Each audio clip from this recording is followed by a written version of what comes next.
नमस्कार दोस्तों, जय मास्टर सरस्वती, जय जवाहर। दोस्तों कैसे हो? आई होप आप अच्छे होंगे और आपकी पढ़ाई भी अच्छी चल रही होगी।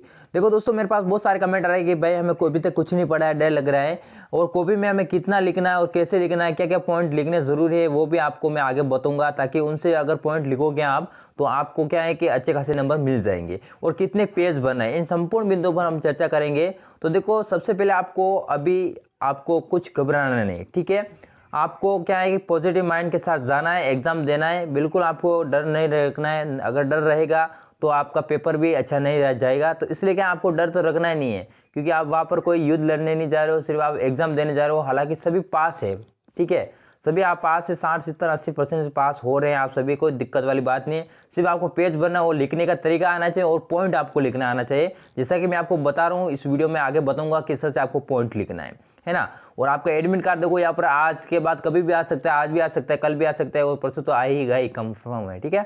तो देखो, सबसे हम बात कर लेते हैं आखिर कॉपी में कैसे लिखना है। तो मैं आपको बता देता हूँ किस तरह से आपको लिखना है। देखो, ये मान लो आपके एक प्रश्न आया कि समस्या समाधान विधि को समझाइए। समस्या समाधान विधि क्या है? तो देखो, सबसे पहले देखो आपको क्या लिखना है कि समस्या समाधान विधि क्या है, इसको समझना है। तो देखो, सबसे पहले आपको ये लिखना है कि इसको आखिर समस्या समाधान विधि को प्रतिपादन किसने किया। तो जॉन डीवी ने समस्या समाधान विधि का प्रतिपादन किया। ये आपका पहला पॉइंट हो गया। उसके बाद देखो, यहाँ पर जैसा मैंने यहाँ पर एक लाइन छोड़ा है, वैसे कहा वैसा आपको एक लाइन छोड़ना है एग्जाम में, है ना।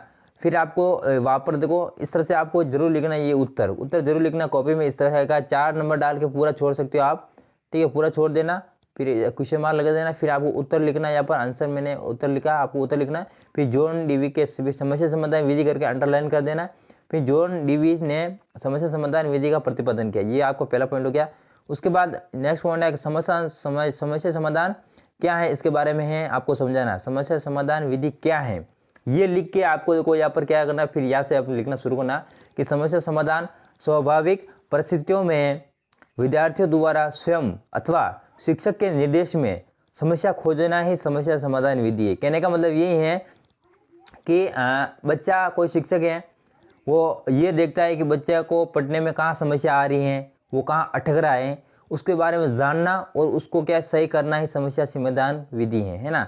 वो आगे निदानात्मक विधि आ जाएगा, खोजना और उसके बाद निदान करना निदानात्मक विधि होता है।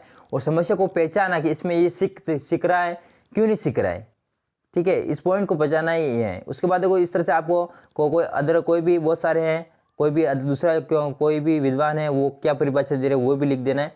फिर ये देखो, समस्या समाधान विधि के आपको यहाँ पर क्या है कि सोपान, गुण और दोष को लिखना है, ठीक है। ये आपको पता होना चाहिए, आप डिटेल में पढ़ोगे तो सोपान कौन कौन से सभी देखो, इस तरह से आपको सोपान। अब देखो, आप मेन जो है, जो क्या है कि जो आप नोट्स है, पॉइंट बनाओ, वो आप ब्लैक पेन से भी लिख सकते हो, ऐसा कुछ नहीं आप, ठीक है, ब्लैक पेन से आप लिख सकते हो। फिर आपको तो जितने भी सोपान है, सोपान में क्या क्या है वो लिख देना। फिर एक लाइन छोड़ के आपको गुण क्या है, गुण लिख देना। फिर दोष क्या है, वो दोष लिख देना, इस तरह से, है ना। तो इस तरह से आप पॉइंट बना लेना, ताकि जो एग्जाम कॉपी चेक करेगा उसको दिख जाएगा, हाँ जो चाहिए वो मिल जाएगा ना, तो वो खुश होकर एग्जाम में आपका ज़्यादा नंबर आपको दे देगा, ठीक है। अब देखो, सामाजिक विज्ञान में विभिन्न विषयों को समाहित क्यों किया गया है। अब खुद नाम भी बोल रहा है, देखो यहाँ पर आपको कि सामाजिक एक अलग विषय हो गया, विज्ञान, इसमें देखो सामाजिक भी है, यानी कि आपका इतिहास वगैरह अध्ययन, कला संस्कृति सब वो भी है, और विज्ञान भी इसमें इंक्लूड है ना। तो देखो, सामाजिक विषय एक विषय नहीं है, सामाजिक विज्ञान में अनेक विषयों का समावेश है। जैसे कि यहाँ पर देखो, इतिहास है, भूगोल है, यहाँ पर समाजशास्त्र है, मनोविज्ञान है, मानव विज्ञान है, राजनीतिक विज्ञान, अर्थशास्त्र, दर्शन शास्त्र वगैरह वगैरह, है ना।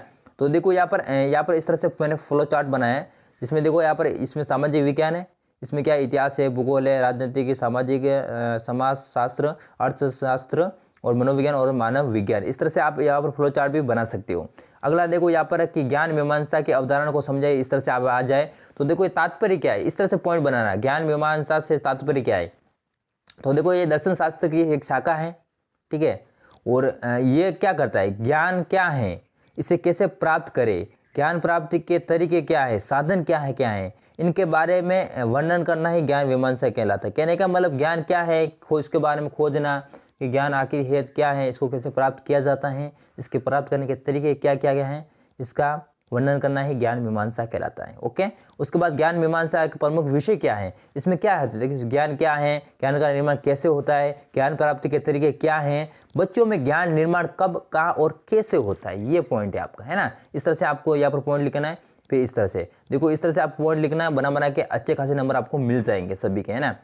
अब देखो बात करते हैं, देखो कॉपी में कैसे लिखना है, वो कैसे लिखना मैं बता दिया, है ना। अब देखो शब्द सीमा के अनुसार आपको लिखना है, 100 पूछे तो आपका 10 लाइन 12 लाइन आपको लिख देनी है। अब देखो पेज कितने बनने, देखो पेज आपको जितना अगर पावर है ना, जितना प्रो उतना बेस्ट है, लेकिन सब सीमा का ध्यान रखना और आपको शुद्ध में लिखना है, ठीक है। क्या है कि राइटिंग आपकी एकदम मेन बात आती है, राइटिंग फर्स्ट आती है आपकी राइटिंग, ठीक है। उसके बाद आती है आपका, देखो यहाँ पर आपको क्या है, पॉइंट लिखने, राइटिंग और पॉइंट आपका मेन यहाँ पर क्या है कि आपका क्या रहेगा, रोल रहेगा इस एग्जाम में, है ना।